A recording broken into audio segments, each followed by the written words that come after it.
up guys, welcome back to Aquatic Elements. As you can see behind me today, we are doing another tank tour.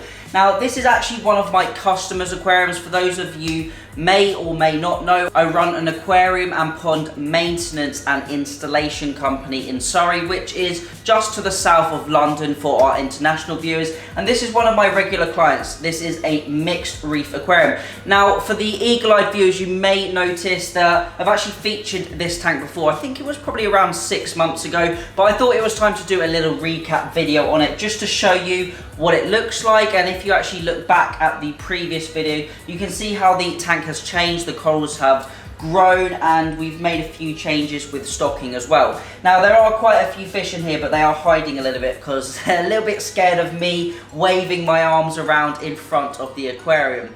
But I'm going to do a little tour of this tank today. We're going to look at the tank, the corals, the fish, and also the equipment underneath. Now this tank currently has, I've got a replacement heater temporarily set up before we change over back to the titanium heater, because unfortunately it did have a little malfunction with the titanium heater. But luckily I keep on top of this tank regularly, so it was picked up straight away and we're going to get that rectified for the customer. So first up, before we take a look inside the tank, let's have a look at the sump area and have a quick overview on the filtration. Now it is a little bit of a squeeze down in this water box aquarium, just down in the sump area. We don't have a massive amount of room just due to the amount of equipment and size of this tank. Now this tank does measure 90 centimeters long and 50 centimeters front to back, and I believe it's also 50 centimeters tall, just to give you some rough dimensions. And then the sump tank is approximately 60 centimeters long and approximately 40 centimeters front to back. First off, the water enters through the two downpipes. Those of you who keep marine tanks will know this, and this is really a routine sump layout with a few bits of upgraded equipment. So we've got the main drain, which is the siphon drain, and then we've also got that emergency drain just in case of any blockages. This helps to keep water noise to a minimum. We've then got a roller mat filter on here, so this takes out all that particulate matter. It's essentially a big toilet roll that's really fine mechanical filtration that strips out all of those bits and pieces and debris and detritus that's floating around in the water column. The water then passes through into our refugium section, which is quite hard for you guys to see, but we've got different macroalgae in there. We've got, I believe there's 2 species of Coleoptera. We've also got Cheeto, and there is also actually a live rock in there with a few other bits of turf algae. The water then flows over into this large skimmer. Now this is way overpowered for this tank, but as you can see, it's pulling out so much gunk from the water and it's doing a really good job. It means that the customer can feed a little bit more heavy or a little bit heavier than you would normally do on a mixed reef aquarium. And the fish are all starting to come out now. If I just angle the camera up, you can see now that I've moved away, we're starting to get the fish come out, but we will have a look at those in just a moment. The water then travels through that section into the return pump, then back into the tank. We've also got the Triton method, which is dosing into this tank, which adds our magnesium, calcium, KH, and trace elements. And last but not least, we've got a small little RO reservoir tank, which automatically tops up that water when it evaporates out of the system. And this needs topping up by the customer approximately every 4 to 5 days on this tank. But that is a really quick layout on the sump. I did forget about the heater, but I did mention that a bit earlier. I've currently just got this little glass heater, which is why this wire is sticking out here, just to keep the tank at 24.5 to 25 degrees.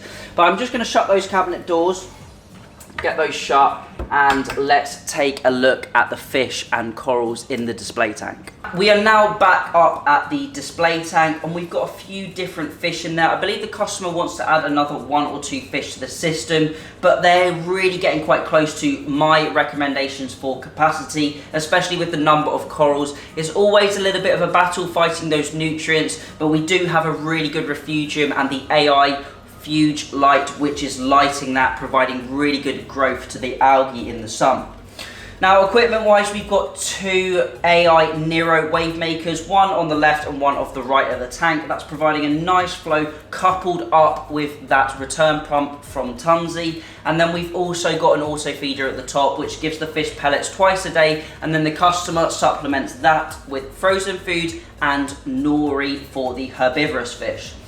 That is really all of the equipment on this tank. Let's take a look now at the inhabitants and have a closer look at the fish and corals, and then we can give them a feed in just a moment. Now, first up in this tank, we've got the chromis. We have 4 chromis, which always are schooling together. We've also got the coral beauty and pygmy angelfish. We've got a fox-faced rabbitfish. We've got a tang, otherwise known as a surgeonfish. I believe this is a black scopas tang, not to be confused with the long-nosed black tang, which is probably about 20 times more valuable. And we've also got a stunning leopard wrasse, and we've also got a beautiful red velvet fairy wrasse. Now, there are a few inverts in the system. We have, I believe there's one peppermint shrimp, we've got a cleaner shrimp, there is a tiger tail cucumber which is hiding, and we've got a couple of hermits, and I think there's about 8 or so snails in there.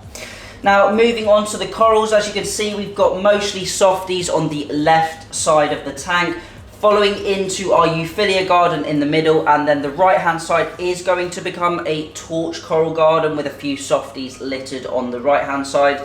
Now, we did have a dragon soul torch, but unfortunately we lost that. But overall, the corals are doing really, really well. Tests are coming back really good for the magnesium, calcium and KH. And the coral growth is really, really good in this aquarium. We've got a large number of mushrooms. We've got some rhodactus, some discosoma and some yuma. We've also got a lovely little patch of scrambled eggs zoas. And then we've got a nice hammer garden and frog spawn. We've got some green, some gold, some bicolours, lovely little candy cane, this green torch down here, and then a few array of soft corals, which are mostly toadstools, and then obviously this lovely elegance coral in the bottom. We do have a little bit of sand in this tank, but not too deep, because I don't want to be having the sand bed too deep, catching loads of detritus and leading to the nutrient buildup, polluting the phosphates and nitrates within the water. Obviously, we do have that refugium to deal with that and the skimmer to pull those out of the water, but it's best if we can keep the system, I would say, as clean as possible, and having a thin layer of sand really helps aid that. And I've found over the years, generally going through a fine thin grade of sand does best for my aquariums. So I've shown you all the fish and corals. Let's get some food and then we can feed them and check them out eating. I've just moved the camera to the side of the tank because I think you're going to get the best shot at the fish feeding. Now I'm just going to open the little feeding flap, and I've actually got some frozen food just defrosting over here in this little cup or little tub. Now I've got a mix of mysis shrimp and brine shrimp on today's menu, so I can see the fish are looking up, and let's get that in the tank.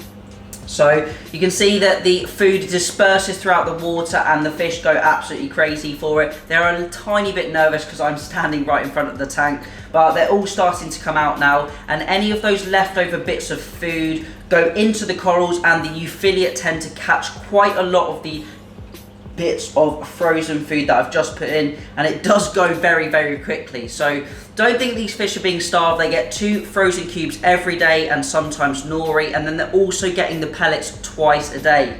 So they're hoovering that up really quickly, and then obviously for our herbivorous fish, apart from that nori, they do get to peck at all of the rocks throughout the day looking for bits of algae, and the wrasse will also pick at those rocks as well, looking for invertebrates and zooplankton like amphipods and copepods. So that is the fish fed. I'm going to move the camera back round and we can wrap up the video. Now I'm going to conduct the maintenance I do on this tank, cleaning out the sand bed, giving the glass a little bit of a clean. I did give it a clean before I did do the video, so it is quite clear now, but I'm going to touch it up a little bit, and then also clean out the sump area, clean the skimmer, do the water test, etc. All part of the regular service that we conduct. But that is it for today's video. If you do have any questions, please leave them down below. Hopefully you've enjoyed this slightly different content, another marine tank, which I don't tend to cover that often. But thank you all for watching. Remember to keep those water changes up, and happy fish keeping.